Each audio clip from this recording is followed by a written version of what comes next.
Pessoal, bem-vindos ao programa Saúde em Dia, né? Dando início a mais um bloco da ortopedia. Hoje a gente tem como convidado aqui o nosso colega e amigo Bruno Arruda, da Cinetics Physio. A gente vai falar um pouquinho para vocês de como que a gente pode fazer para poder prevenir e desacelerar as degenerações na coluna, né? O que a gente tem de opção terapêutica para isso. A gente sabe que as doenças da coluna, né, a gente não tem uma terapia regenerativa ainda efetiva, a gente não tem como mudar o que já gastou na nossa coluna, então a gente tem que pensar em cuidar para não gastar e o que gastou para tentar frear um pouquinho essa aceleração do processo. Tá? E hoje o Bruno vai mostrar para a gente como é que se faz uma avaliação funcional da coluna. Bruno, obrigado então por participar do programa, né? Ele vai falar para a gente hoje, né, o que é a avaliação funcional da coluna, né? Quais são as suas indicações, né, e quais os benefícios que ela traz principalmente, né, para os pacientes. Obrigado pelo convite primeiro, né? É muito legal fazer parte de um programa desse de informação, de levar informação para as pessoas. A avaliação funcional de coluna, ela tem uma função para a gente conseguir identificar em qual fase o paciente está, ou às vezes para a alta desse paciente também.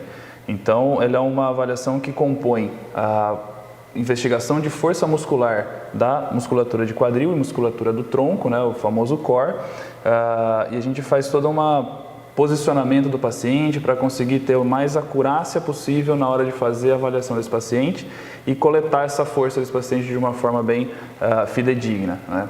E essa é uma parte da avaliação funcional, tá? Nós temos 4 partes, então tem a parte de questionários também, que o paciente vai contar para a gente como está a situação dele, da vida dele com relação àquela fase que ele está passando da dor lombar ou da dor cervical. E aí, na sequência, a gente faz a avaliação de força, mensuração de dor, né, para conseguir ter o máximo de informação possível desse paciente em como ele está lidando com a coluna dele naquele momento. Muito legal. E tem alguma faixa etária específica? Todo mundo pode fazer essa avaliação? Para quem que é mais indicado isso, Bruno? Qualquer pessoa que tenha a dor lombar. A dor lombar, ela aflige aí em todas as faixas etárias e a gente consegue fazer a avaliação funcional em qualquer faixa etária que esteja passando pelo processo de dor inicial, ou médio, ou final, como critério de alta também ela pode ser usada. Muito legal. A gente vê muitos pacientes, né, que já são atletas, né, são esportistas mesmo, amadores, né, que têm dor nas costas, apesar de ter um excelente condicionamento, né, e nessa avaliação a gente consegue realmente avaliar, né, que existem, né, desequilíbrios musculares. Sim, que são as causas, normalmente, né, dessas crises aí de agudização. Se tiver algum déficit muscular dentro da avaliação de força, a gente vai conseguir identificar com certeza. Mesmo ele sendo atleta, às vezes não é só a produção de força, mas a relação de forças que está um pouquinho diferente do que a gente gostaria, ou do que a gente chama de normativo, para conseguir seguir a vida ou a performance desse atleta. Bom, eu queria que você mostrasse para a gente, né, a Bruna Mann foi uma colaboradora nossa aqui para fazer a avaliação hoje, né? Qual foi o primeiro teste que você fez, né? Qual que é o objetivo desse primeiro teste aí? O primeiro teste que eu fiz com ela foi o teste de avaliação de força dos abdutores do quadril, né, que faz o movimento de fazer a abdução puramente, e ele é feito de uma forma com o paciente deitado e com 2 faixas de velcro, estabilizando ela na parte do quadril e outro estabilizando o dinamômetro que a gente usa para coletar a força desse paciente em quilo de força mesmo. Esse teste... Essa musculatura, ela é muito importante na hora da cadência. A Bruna, como é uma corredora, então é muito importante na hora de a gente pensar mecanicamente como está a pelve desse paciente, né, o quadril, como que ele está funcionando na hora que ela corre, na hora que ela faz o primeiro impacto na hora da corrida. Então, se ele tem uma falta de controle, uma fraqueza, a gente vai conseguir identificar isso de uma forma clínica e de uma forma bem mensurada com a avaliação funcional, especificamente da dinamometria. Legal, né? E a gente avalia tanto a força como a resistência, né?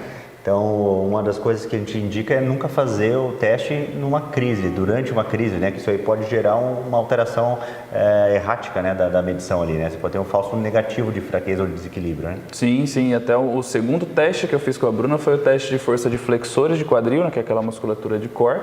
Então, ela fica numa posição semi-sentada, 60 graus de flexão do quadril, esse é o normativo do teste. E se ele tiver numa situação de agudização, a gente não vai conseguir nem colocar o paciente nessa posição para fazer o teste. Mas a gente usa esse teste do core também, né? Na sequência nós fizemos a prancha lateral para mensurar uma outra parte específica do core, mas faz toda está dentro dessa situação do teste do core. E o equipamento que vocês utilizam normalmente, né? Como é que ele chama? Como é que vocês conseguem fazer essa mensuração? Mostra pra gente um pouquinho. Ele é um dinamômetro de força, ele mede a força desse paciente em quilo de força ou em newton, ele consegue medir das duas formas. E esse aparelho especificamente, ele conversa com o teu celular. Então, enquanto eu estou fazendo a força, estimulando o paciente a fazer o máximo de força durante esse teste, ele vai desenhando um gráfico para eu conseguir identificar se ele teve algum déficit, se ele teve uma quebra de curva, ou seja, falhou aquela musculatura, ou se ele conseguiu fazer o teste de forma certinha até o final do tempo que tem que ser feito. Joia, Bruno, muito obrigado aí pelas tuas informações, né? Eu acho que a avaliação funcional da coluna é uma excelente ferramenta, né, de prevenção, né, de dores na coluna e também para melhorar a performance, em quem quer melhorar a sua performance. Então, convido vocês aí para tirar suas dúvidas. Entra no nosso canal aqui do WhatsApp, mandem as dúvidas para a gente, né? E obrigado e até o próximo programa.